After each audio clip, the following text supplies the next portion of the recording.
ସାରଳା ବହୁତ ଧନୀ ଘରେ ବିବାହ କରିଥିଲା, ଯେଉଁଥିପାଇଁ ସେ ବହୁତ ଗର୍ବ ଅହଙ୍କାର କରୁଥିଲା। ତା ଘରେ କୌଣସି ଜିନିଷର ଅଭାବ ନଥିଲା। ଅନ୍ୟପଟେ ତାର ବଡ଼ ଭଉଣୀ ଗଙ୍ଗା ତା ସ୍ୱାମୀ ଏବଂ ପୁଅ ସହିତ ଏକ ଛୋଟ ମାଟି ଘରେ ରହୁଥିଲା। ସାରଳାର ଗୋଟିଏ ପୁଅ ହୋଇଥିଲା। ସେହି ଖୁସିରେ ସେ ପୁରା ଗାଁକୁ ଭୋଜି ଭାତ ପାଇଁ ନିମନ୍ତ୍ରଣ କରିଥିଲା। ସାରଳାର ଘର ସାରା ଆନନ୍ଦର ବାତାବରଣ ଥିଲା। ଘର ବାହାରେ ରୋଷେଇଆମାନେ ବଡ଼ ବଡ଼ ହାଣ୍ଡିରେ ବିଭିନ୍ନ ପ୍ରକାରର ଖାଦ୍ୟ ରାନ୍ଧୁଥିଲେ। କେଉଁଠି ତରକାରୀ ରନ୍ଧା ହେଉଥିଲା ତ ଆଉ କେଉଁଠି ଲଡୁ, କ୍ଷୀରି, କଚୋରି, ମିଠା ଇତ୍ୟାଦି ଅନେକ ପ୍ରକାରର ଖାଦ୍ୟ ତିଆରି ହେଉଥିଲା। ଆରେ ସାରଳା, ଧୀରେ ଧୀରେ ସବୁ ଅତିଥି ମାନେ ଆସିଗଲେଣି, ହେଲେ ତମ ବଡ ଭଉଣୀ ଏପର୍ଯ୍ୟନ୍ତ ଆସିନାହାନ୍ତି କାହିଁକି? ତମେ ତାଙ୍କୁ ଡାକିଛ ତ? ଆରେ ହଁ, ଡାକିଛି ନା। ସେ ନିଶ୍ଚୟ ତା ପରିବାର ସହିତ ଆସିବ। ଠିକ ଅଛି, ଶୁଣ, ତୁମେ ଏଠି ମୁନା ପାଖରେ ବସ, ମୁଁ ଟିକେ ବାହାରେ କାମ ଦେଖି ଆସୁଛି। ଏତିକି କହି ସାରଳା ରୁମରୁ ବାହାରକୁ ଚାଲିଗଲା। ଆଉ ବାହାରେ ଯାଇ ମନେ ମନେ କଥା ହୋଇ କହିଲା, ମୁଁ କାହିଁକି ଗଙ୍ଗାକୁ ଡାକିବି ମ? ଭୋଜିକୁ ମୋର କେତେ ବଡ଼ ବଡ଼ ଧନୀ ବନ୍ଧୁବାନ୍ଧବ ଆସିବେ। ତାଙ୍କ ଆଗରେ ମୁଁ ଯଦି ମୋ ଭଉଣୀ, ତା ପୁଣି ଏତେ ଗରିବ ଭଉଣୀକୁ ଦେଖାଇବି, ସେମାନେ ତ ମୋର କେତେ ମଜାକ ଉଡାଇବେ। ଭଲ ହୋଇଛି ମୁଁ ତାକୁ ଖବର ଦେଇନି। ସକାଳୁ ଗାଁର ମହିଳାମାନେ ସଜବାଜ ହୋଇ ସାରଳା ଘରକୁ ଯାଉଥିଲେ। ରାସ୍ତାର କଡ଼ରେ ଚାଲି ଚାଲି ଗଲା ବାଟରେ ଗଙ୍ଗାର ମାଟି ଘର ପଡ଼ିଲା। ଗଙ୍ଗା ତା ଘର ବାହାରେ ଝାଡୁ କରୁଥିଲା। ତାକୁ ଦେଖି ସେମାନେ କହିଲେ, ଆରେ ଗଙ୍ଗା ଭଉଣୀ, ତୁମେ ଏପର୍ଯ୍ୟନ୍ତ ଏଠି ଅଛ? ତୁମ ଭଉଣୀ ଘରକୁ ଗଲ ନାହିଁ କି?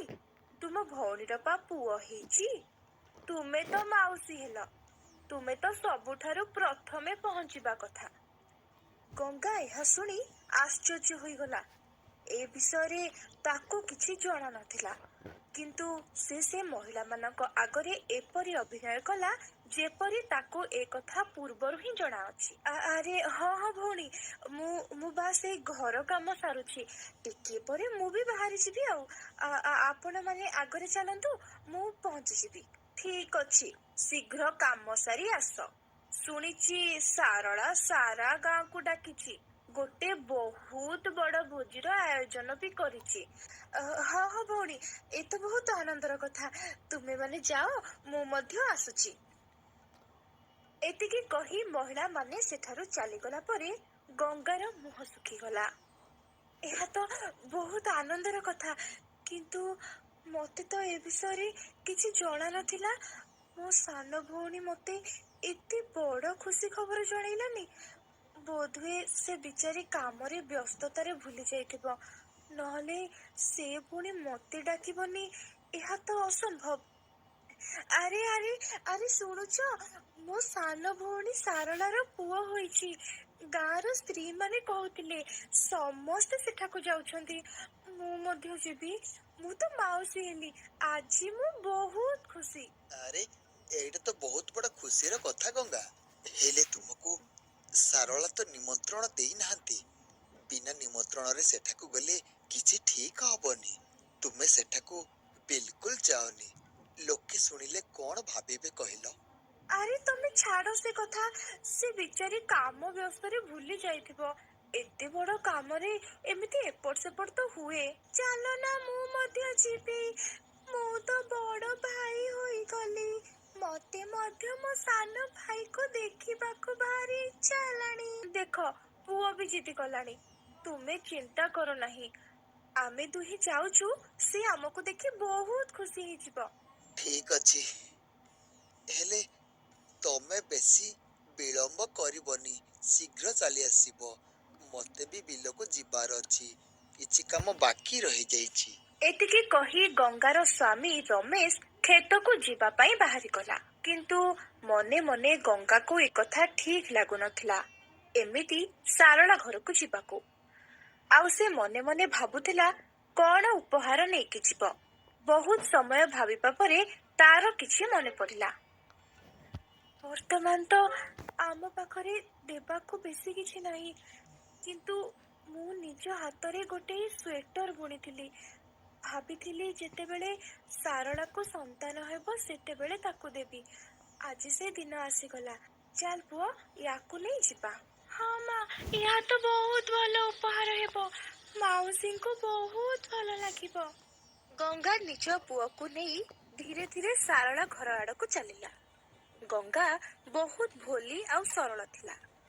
ତାକୁ କଣ ଜଣାଥିଲା କି ଆଜି ଏମିତି ନ ଡାକି ନିଜ ଭଉଣୀ ଘରକୁ ଯିବା ଦ୍ୱାରା ତା ସହ କଣ କଣ ଘଟିବ। ସେପଟେ ସାରଳା ନିଜ ସ୍ୱାମୀ ଏବଂ ଛୋଟ ପୁଅ ସହ ସଜବାଜ ହୋଇ ପୂଜାରେ ବସିଥିଲା। ଘରେ ବହୁତ ଭିଡ଼ ଲାଗିଥିଲା।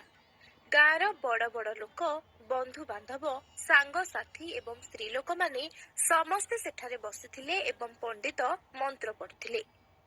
ଟିକିଏ ପରେ ଗଙ୍ଗା ନିଜ ପୁଅର ହାତ ଧରି ସେଠାରେ ପହଞ୍ଚିଲା ଆଉ ଘର ଭିତରକୁ ଚାହିଁଲା। ଘର ଦୁଆରେ ଛିଡ଼ା ହୋଇ ଗଙ୍ଗା ମନେ ମନେ ଭାବିଲା, ଆରେ ଆରେ ଏଠି ତ ଏତେ ସାରା ଅତିଥି ଆସିଛନ୍ତି। ସମସ୍ତେ ତ କେତେ ଦାମୀ ଦାମୀ ଉପହାର ଆଣିଛନ୍ତି। ଆଉ ମୋ ପାଖରେ ତ କେବଳ ନିଜ ହାତରେ ସିଲେଇ କରିଥିବା ଏଇ ସ୍ୱେଟର ହିଁ ଅଛି। ମୁଁ ଭିତରକୁ ଯିବି ନା ଯିବିନି? ମା ଚାଲ ନା ଭିତରକୁ ଚାଲ।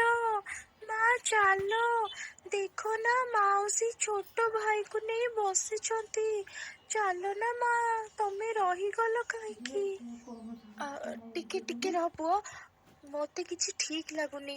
ସବୁ ସ୍ତ୍ରୀ ମାନେ କେତେ ଭଲ ଭଲ ଶାଢୀ ପିନ୍ଧି ଆସିଛନ୍ତି। ସମସ୍ତେ ଅଳଙ୍କାର ପିନ୍ଧିଛନ୍ତି। ଆମେ ଏମିତି ଯିବାଟା ଠିକ ହବନି। ଠିକ ଏତିକି ବେଳେ ସାରଳାର ନଜର ଦୁଆର ଆଡକୁ ପଡିଲା। ସେ ଦେଖିଲା ତା ଭଉଣୀ ଗଙ୍ଗା ନିଜ ପୁଅ ସହ ଠିଆ ହୋଇଛି। ପୁରୁଣା ଶାଢୀ ପିନ୍ଧିଥିବା ଗଙ୍ଗାକୁ ଦେଖି ସାରଳା ଆଶ୍ଚର୍ଯ୍ୟ ହୋଇଗଲା ଏବଂ ତା ମୁହଁର ରଙ୍ଗ ବଦଳିଗଲା। ଆଉ ସେ ମନେ ମନେ ଭାବି କହିଲା, ଭଗବାନ, ଏ ଗଙ୍ଗା ଏଠାରେ କଣ କରୁଛି? ନ ଡାକି ଏଠାକୁ କିପରି ଆସିଗଲା? ମତେ କିଛି କରିବାକୁ ପଡିବ। ଆଚ୍ଛା ଶୁଣ, ମୁଁ ଟିକେ ଆସୁଛି। ତୁମେ ମୁନାର ଧ୍ୟାନ ଟିକେ ରଖୁଥା। ଆରେ ତମେ ଅଚାନକ ପୂଜା ଭିତରେ କୁଆଡେ ବାହାରିଲ? ଆରେ ମୋର ଗୋଟେ ବହୁତ ଜରୁରୀ କାମ ମନେ ପଡିଗଲା। ବାସ୍ ସେଇଟା ଟିକେ ସାରି ଆସୁଛି। ଏତିକି କହି ସାରଳା ପୂଜାରୁ ଉଠି ଗଙ୍ଗା ପାଖକୁ ଆସିଲା। ସାରଳା ବାହାରକୁ ଆସିବା ପରେ ଗଙ୍ଗା ହସି ହସି କହିଲା, ତତେ ବହୁତ ସାରା ଶୁଭେଚ୍ଛା ଭଉଣୀ। ତୁ ମା ହେଲୁ, ମୁଁ ମାଉସୀ ହେଲି। ଭଗବାନ କରନ୍ତୁ ତୋ ପୁଅର ଆୟୁ ଦୀର୍ଘ ହଉ। ମୁଁ ଆଜି ବହୁତ ଖୁସି। ଆରେ ତୁ ତୁ ଏଠାକୁ କିପରି ଆସିଗଲୁ? ମୁଁ ତ ତତେ ଡାକି ନଥିଲି। ଯଦି କାହାକୁ ଜଣା ପଡିଗଲା ଯେ ତୁ ମୋର ନିଜ ଭଉଣୀ, ତେବେ ସମାଜରେ ମୋର ନାକ କଟିଯିବ। ସାରଳାର ଏପରି କଥା ଶୁଣିବା ପରେ ଗଙ୍ଗାର ମୁହଁ ଶୁଖିଗଲା। ତା ଆଖିରେ ଲୁହ ଆସିଗଲା। ଏହା ଦେଖି ସାରଳା ଟିକେ ନରମ ସ୍ୱରରେ କହିଲା, ଦେଖ, ମୁଁ ତ ଭଲ ପାଇଁ କହିଲି, ତୁ ଖରାପ ଭାବିବୁନି ଭଉଣୀ। ମୁଁ ତତେ ଏଥିପାଇଁ ଡାକିଲି ନାହିଁ କାରଣ ଏଠାରେ ଗାଁର ବଡ ବଡ ଘରର ଲୋକ ଆସିଛନ୍ତି। ଯଦି ସେମାନେ ଜାଣିବେ ତୁ ମୋର ରକ୍ତ ସମ୍ପର୍କର ଭଉଣୀ, ଆଉ ତୋର ଗରିବୀ ଦେଖି ତ ମୋର ଇଜ୍ଜତ ମାଟିରେ ମିଶିଯିବ। ଯଦି ଆସିବାକୁ ଭାବିଲୁ ତ ଟିକେ ଗୋଟେ ଭଲ ଶାଢୀ ହେଲେ ପିନ୍ଧିକି ଆସିଥାନ୍ତୁ। ତୁ ଠିକ କହୁଛୁ। ମୁଁ ତ ବାସ୍ ବହୁତ ଖୁସି ଥିଲି। ମୁଁ ମାଉସୀ ହେଇଥିଲି, ସେଥିପାଇଁ ନିଜକୁ ରୋକି ପାରିଲି ନାହିଁ। ଦେଖ ତ, ମୁଁ ତ ମୁନା ପାଇଁ ନିଜ ହାତରେ ବୁଣା ସ୍ୱେଟର ଆଣିଛି। ତୁ ୟାକୁ ରଖିଦେ। ଆରେ ଆରେ, ମୋ ମୁନା ପାଖରେ ତ ପୂର୍ବରୁ ବହୁତ ଦାମୀ ଦାମୀ ସ୍ୱେଟର ଅଛି। କଣ ଦରକାର ଥିଲା ଏଇ ପଶମୀ ସ୍ୱେଟର ଆଣିବାର? ଟିକେ ଥରେ ଦେଖ, ଲୋକ କେତେ ସୁନ୍ଦର ସୁନ୍ଦର ଓ ଦାମୀ ଉପହାର ସବୁ ଆଣିଛନ୍ତି। ଆରେ ବାପରେ, ଏବେ ତ ଆହୁରି ଗେଷ୍ଟ ମାନେ ମୋର ଆସିଲେଣି। ସେମାନେ ତତେ ଦେଖିବେ ତ କଣ ହବ? ତୁ ଚାଲ ସେଇ ରୁମ୍ ଭିତରକୁ ଚାଲ, ଶୀଘ୍ର ଚାଲ। ସାରଳା ଗଙ୍ଗା ଏବଂ ତା ପୁଅକୁ ରୁମ୍ ଭିତରକୁ ନେଇଗଲା। ବର୍ତ୍ତମାନ ଶୁଣ, ତୁମେ ଦୁହେଁ ଏଠାରୁ ବାହାରକୁ ଆସିବ ନାହିଁ। କାହାକୁ ମଧ୍ୟ କହିବ ନାହିଁ ଯେ ତୁ ମୋର ଭଉଣୀ, ବୁଝିଲୁ ନା? ଯେତେବେଳେ ସମସ୍ତେ ଖାଇବାକୁ ବସିବେ ସେତେବେଳେ ତୁମେ ଦୁହେଁ ପଛ ଦୁଆର ଦେଇ ଚୁପଚାପ ବାହାରିଯିବ। ଟିକେ କହି ସାରଳା ପୁଣି ପୂଜାରେ ଯାଇ ବସିଗଲା। ଏଣେ ଗଙ୍ଗା ରୁମ୍ ତଳେ ବସି ବହୁତ କାନ୍ଦିବାକୁ ଲାଗିଲା। ପୁଅ, ତୋ ବାପା ଠିକ କହୁଥିଲେ। ମତେ ଏଠାକୁ ନ ଡାକି ଆସିବା ଉଚିତ ନଥିଲା। ହେ ଭଗବାନ, ମୋ ଦ୍ୱାରା ଆଜି ବଡ ଭୁଲ ହେଇଗଲା।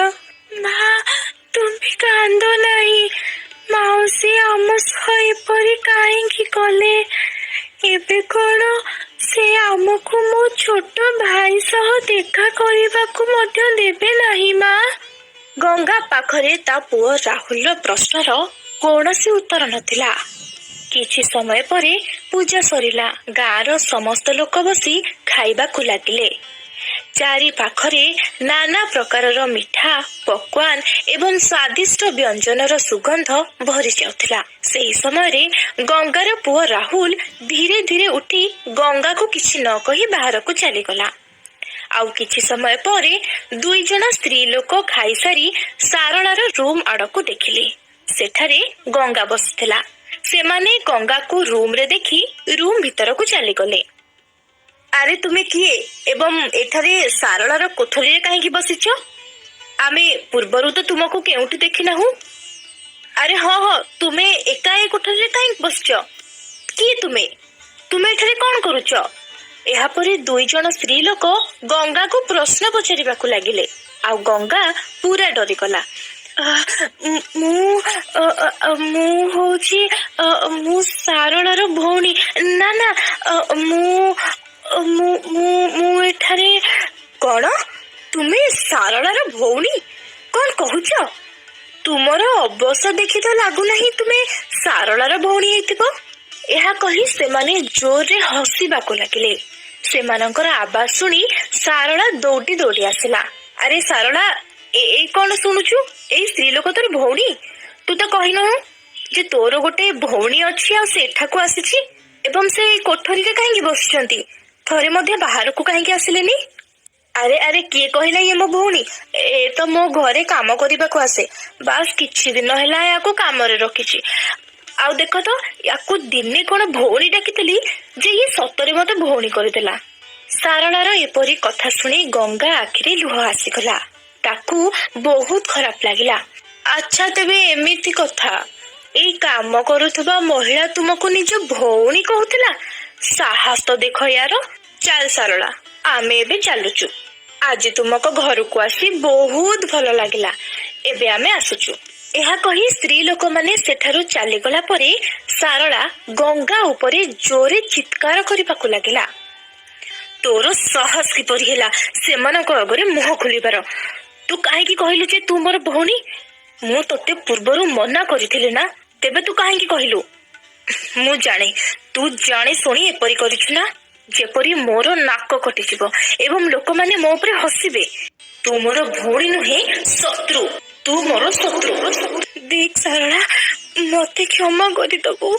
ସେଇ ସ୍ତ୍ରୀ ମାନେ ହଠାତ୍ ଆସି ମତେ ପ୍ରଶ୍ନ ପଚାରିବାକୁ ଲାଗିଲେ ଆଉ ମୁଁ ଡରିଗଲି। ଆଉ ମୋ ମୁହଁରୁ ଭୁଲରେ ବାହାରିଗଲା ଯେ ମୁଁ ତୋର ଭଉଣୀ। ମୁଁ ଜାଣି ଶୁଣି କିଛି କରିନାହିଁ। ମତେ କ୍ଷମା କରିଦବୁ ଭଉଣୀ। ମିଛ କହୁଛୁ ତୁ। ତୁ ସବୁ ଜାଣି ଶୁଣି କରିଛୁ।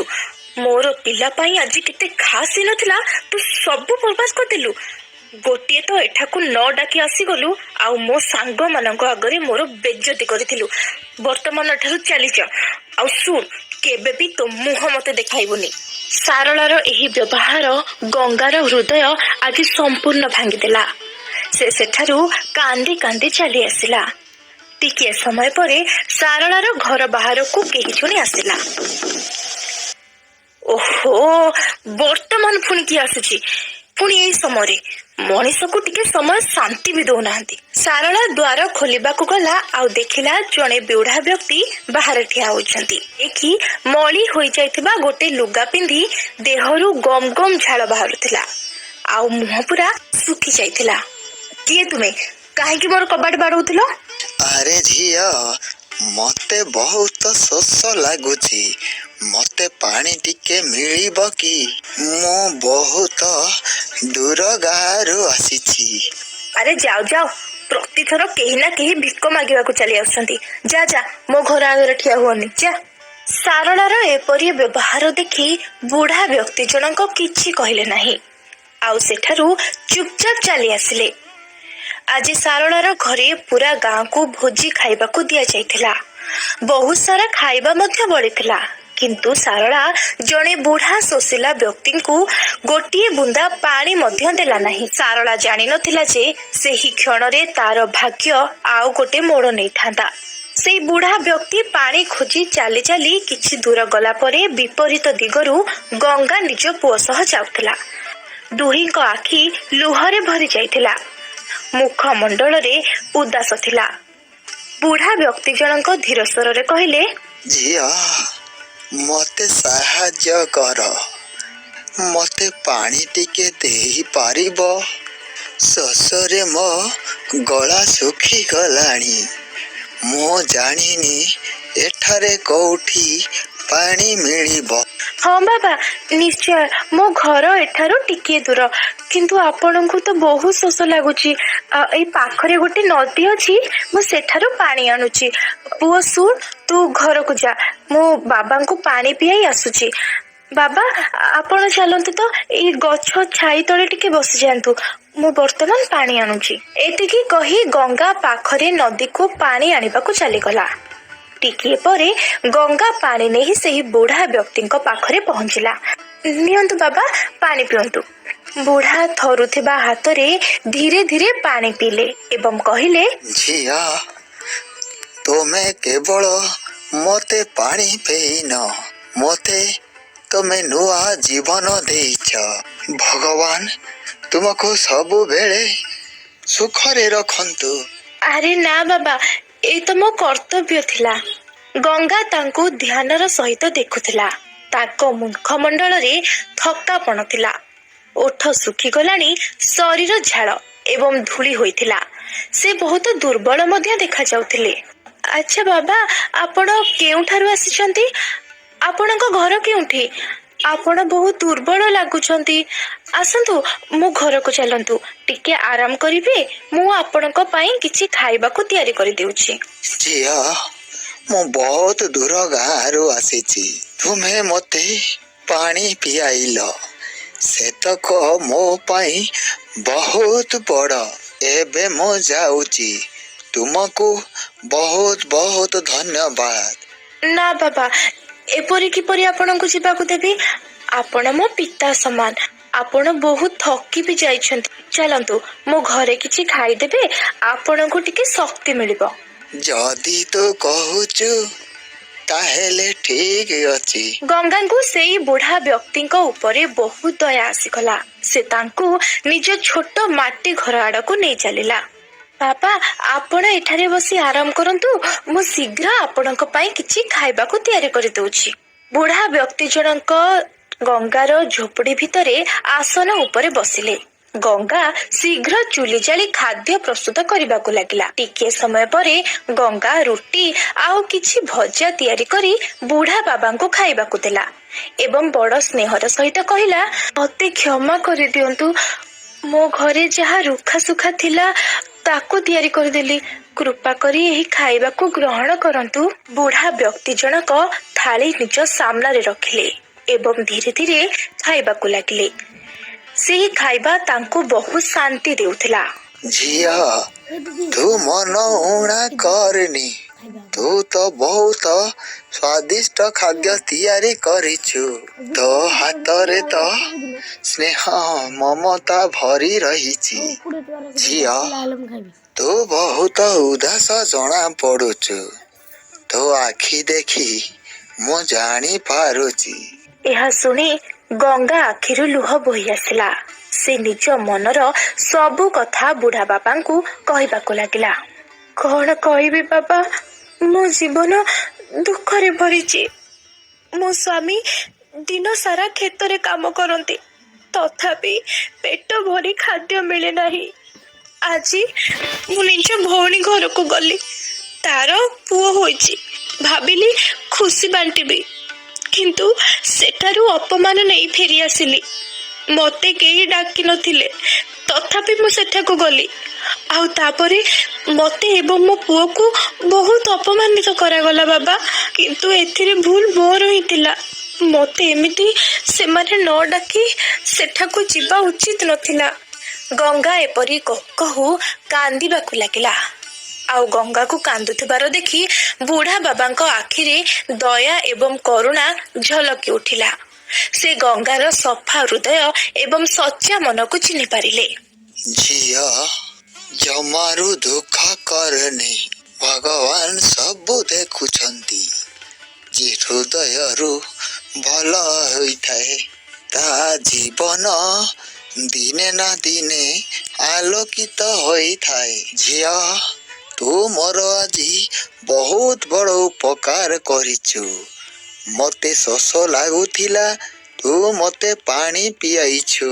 ପୁଣି ଘରକୁ ଡାକି ସ୍ନେହରେ ମତେ ଖାଇବାକୁ ଦେଇଛୁ। ତୁମର ଏ ଉପକାର ମୁଁ କେବେ ଭୁଲି ପାରିବିନି। ମୁଁ ତୁମକୁ ଦେବା ପାଇଁ ମୋ ପାଖରେ କିଛି ନାହିଁ, କେବଳ ଏଇ ପୁଟୁଳି ଅଛି। ଏଇଟାକୁ ରଖ। ଏଇ ପୁଟୁଳିରେ କିଛି ଫଳ ଅଛି। ଯେବେ ତୁମ ସ୍ୱାମୀ ଏ ଘରକୁ ଆସିବେ, ଏଇ ଫଳକୁ ସମସ୍ତେ ମିଶି ଖାଇବ। ଝିଅ, ମୁଁ ଏବେ ଆସୁଛି। ଭଗବାନ ତୁମର ମଙ୍ଗଳ କରନ୍ତୁ। ଗଙ୍ଗା ଆଦର ସହିତ ତାଙ୍କୁ ପ୍ରଣାମ କଲେ। ହସି ହସି ସେଠାରୁ ଚାଲିଗଲେ। ତାଙ୍କ ଯିବାର ଟିକିଏ ପରେ ଗଙ୍ଗାର ସ୍ୱାମୀ କ୍ଷେତରୁ ଫେରିଲେ। ଗଙ୍ଗା ତାଙ୍କୁ ସମସ୍ତ ଘଟଣା ଶୁଣାଇଲା। କିପରି ଜଣେ ଶୋଷିଲା ବୁଢା ବ୍ୟକ୍ତି ଆଗେ ତାକୁ ପାଣି ମାଗିଲେ, କିପରି ସେ ତାଙ୍କୁ ଘରକୁ ଡାକି ଖାଦ୍ୟ ଖୁଆଇଲା ଏବଂ ସେ ଯେଉଁ କିପରି ଗୋଟାଏ ପୁଟଳି ଦେଇ ଚାଲିଗଲେ। ସବୁ କଥା ଶୁଣି ଗଙ୍ଗାର ସ୍ୱାମୀ ବହୁତ ଖୁସି ହୋଇ କହିଲେ, ଗଙ୍ଗା, ତୁମେ ଆଜି ବହୁତ ଭଲ କାମଟିଏ କଲ। ଏଇଟାକୁ ଅସଲ ପୁଣ୍ୟ କହନ୍ତି। ଆଚ୍ଛା ଶୁଣ ତ, ବାବା କହିଥିଲେ ଯେ ଯେତେବେଳେ ତୁମେ ଆସିବ ସେତେବେଳେ ଆମେ 3 ଜଣ ମିଶି ଫଳ ଖାଇବା। ତେଣୁ ଚାଲ ଆମେ ଆକୁ ଖାଇବା। ଏବେ 3 ଜଣ ତଳେ ବସିଗଲେ। ଗଙ୍ଗା ପୁଟଳି ଖୋଲିଲା। ଭିତରେ ଚମକୁଥିବା ଫଳ ରଖାଯାଇଥିଲା। ସେମାନେ 3 ଜଣ ବଡ଼ ଆଦର ଏବଂ ଖୁସିର ସହିତ ଗୋଟିଏ ଗୋଟିଏ ଫଳ ଖାଇବାକୁ ଲାଗିଲେ। ସେମାନେ ଖାଉଥିବା ପ୍ରତିଟି ଫଳର ସ୍ୱାଦରେ କିଛି ମିଠା ଆସିଥିଲା, ଯାହା ତାଙ୍କ ହୃଦୟକୁ ଛୁଇଁ ଯାଇଥିଲା। କିଛି ସମୟ ପରେ ଗୋଟିଏ ଚମତ୍କାର ଘଟିଲା।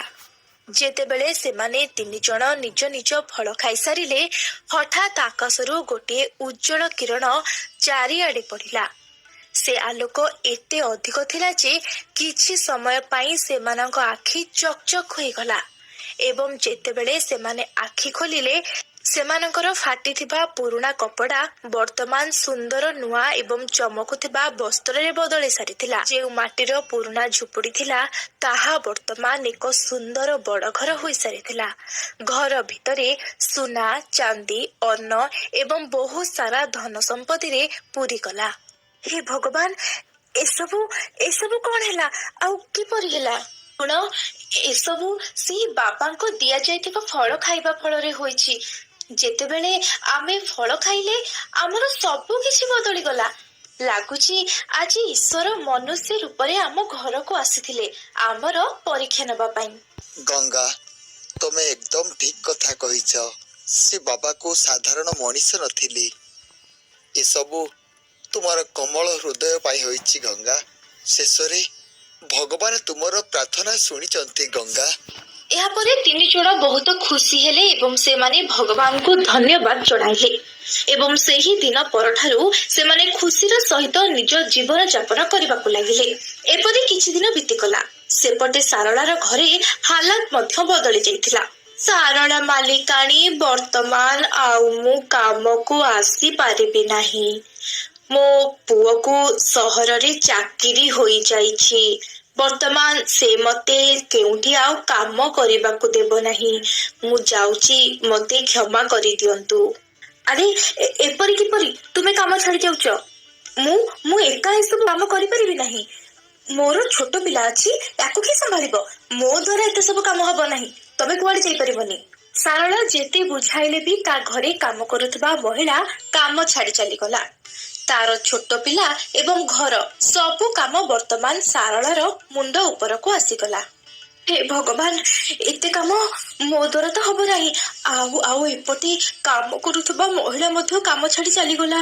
ବର୍ତ୍ତମାନ ମୁଁ କଣ କରିବି? ହେ ଭଗବାନ, ମତେ ତ କିଛି ବୁଦ୍ଧିବାଟ ଦେଖାଯାଉନି। ଟିକିଏ ସମୟ ଭାବିବା ପରେ ତା ମନକୁ ଆସିଲା, ଆରେ ଗଙ୍ଗାକୁ ଡାକି ଆଣୁଛି। ତାର ଏମିତିରେ ବି ଟଙ୍କା ଦରକାର ଥାଏ। ମୋ ଘର କାମ ମଧ୍ୟ ହୋଇଯିବ, ଆଉ ତାକୁ ସାହାଯ୍ୟ ବି ମିଳିଯିବ।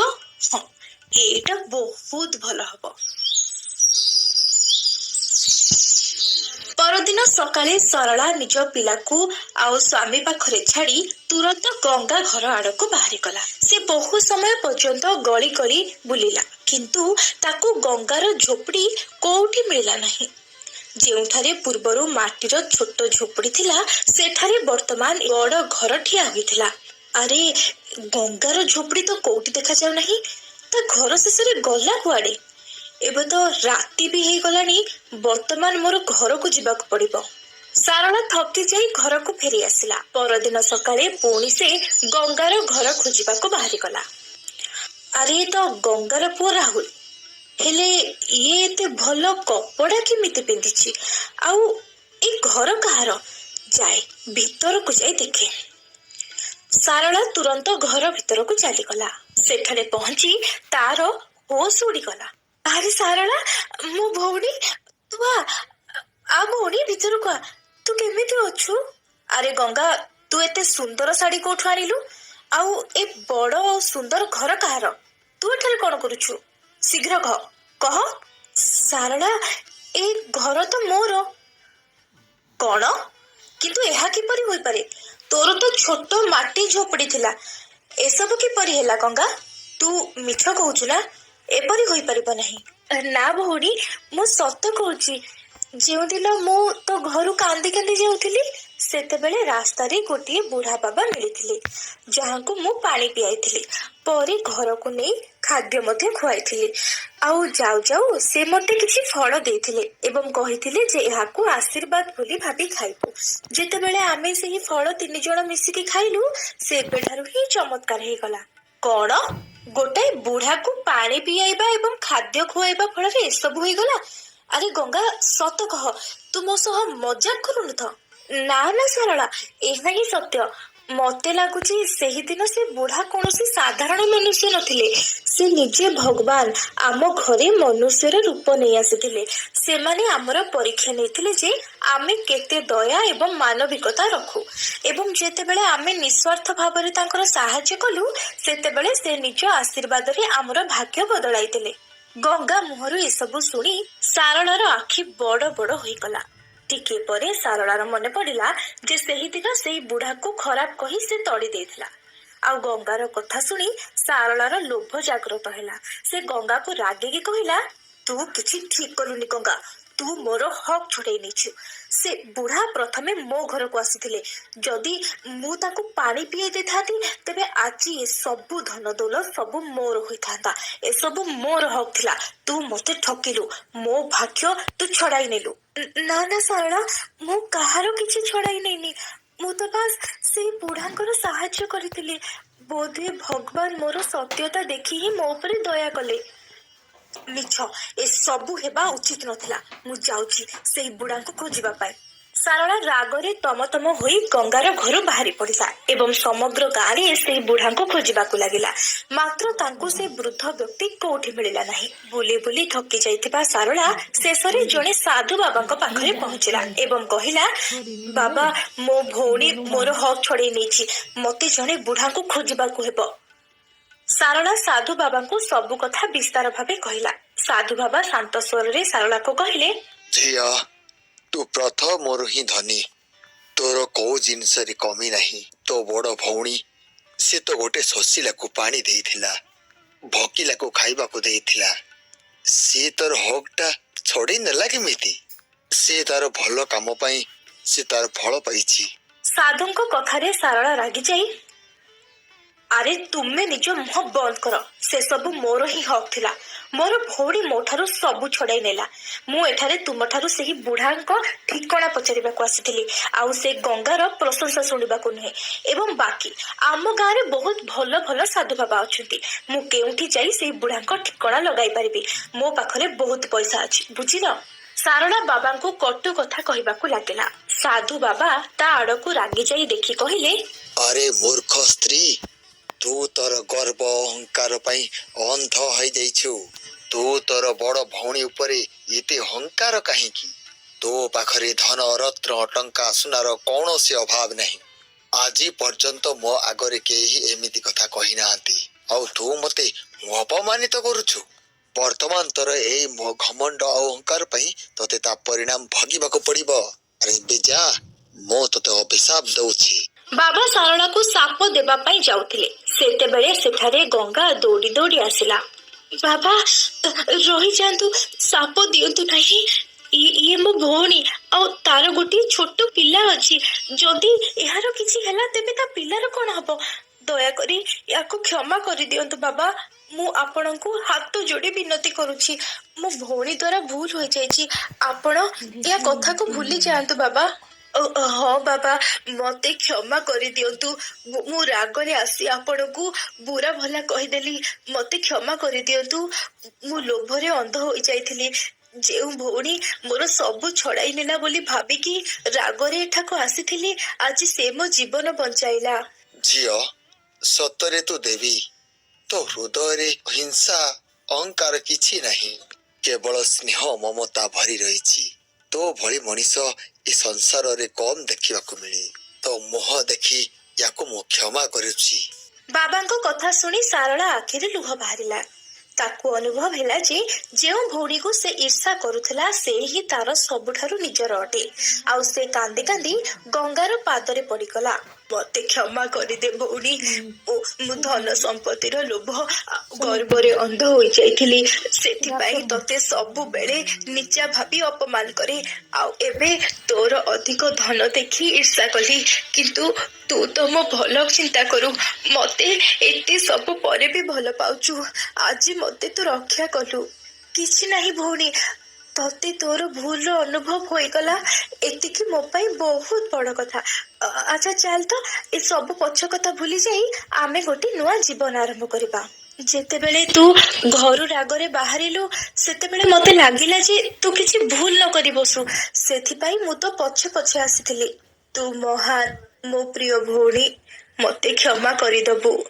ବର୍ତ୍ତମାନ ମୁଁ ଜୀବନ ସାରା ତୋ ଋଣୀ ହୋଇ ରହିବି।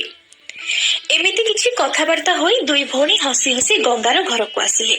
ଭଉଣୀ, ଜିଜାଜୀ ମତେ କ୍ଷମା କରିଦିଅନ୍ତୁ। ଆଜି ମୁଁ ନିଜ ସବୁ ଭୁଲ ପାଇଁ ହୃଦୟରୁ ଆପଣଙ୍କ ଠାରୁ କ୍ଷମା ମାଗୁଛି। ମୁଁ ବହୁତ ଲଜ୍ଜିତ, ମତେ କ୍ଷମା କରିଦିଅନ୍ତୁ। ଆମେ ତ କ୍ଷମା କରିଦେଲୁ ଭଉଣୀ। ତୁ ତୋର ଭୁଲ ବୁଝିକି କ୍ଷମା ମାଗି ସେତିକି ବହୁତ ବଡ଼ କଥା। ହଁ ଭଉଣୀ, ତୁ ଠିକ କହୁଛୁ। ବର୍ତ୍ତମାନ ଆମେ ଗୋଟିଏ ନୂଆ ଶୁରୁଆତ କରିବା। ଏତେ ବର୍ଷରୁ ଯାହା ଆମ ମଧ୍ୟରେ ମୋର ହିଁ କାରଣରୁ ଦୂରତା ଆସିଥିଲା, ବର୍ତ୍ତମାନ ସେ ସବୁ ଦୂରତା ମୁଁ ସାରିଦେବି। ବର୍ତ୍ତମାନ ଆମେ ସର୍ବଦା ସାଥିରେ ଖୁସିରେ ରହିବା। ସବୁ ପର୍ବ, ସବୁ ଖୁସି ଦୁଃଖରେ ସୁଖରେ ଆମେ ପରସ୍ପରର ସାଥିରେ ରହିବା। ମାଉସୀ, ବର୍ତ୍ତମାନ ତ ମୁଁ ନିଜ ଛୋଟ ଭାଇ ସାଥିରେ ଖେଳି ପାରିବି ନା? ନା ତୁମେ ମତେ ପୁଣି ମନା କରିଦବ? ଆରେ ହଁ ବଚ୍ଚା, ମୋ ପୁଅ, ବର୍ତ୍ତମାନ ତୁମକୁ ମୁଁ ତୁମ ଭାଇ ଠାରୁ କେବେ ଅଲଗା କରିବି ନାହିଁ। ତୁ ଯେତେ ପାରିବୁ ନିଜ ଛୋଟ ଭାଇ ସାଥିରେ ଖେଳିବୁ, ହେଲା? ଏମିତି ଦୁଇ ଭଉଣୀ ଏବେ ଖୁସି ଖୁସିରେ ରହିବାକୁ ଲାଗେ। ଜୟ ଜଗନ୍ନାଥ ସାଙ୍ଗମାନେ। ଭିଡିଓ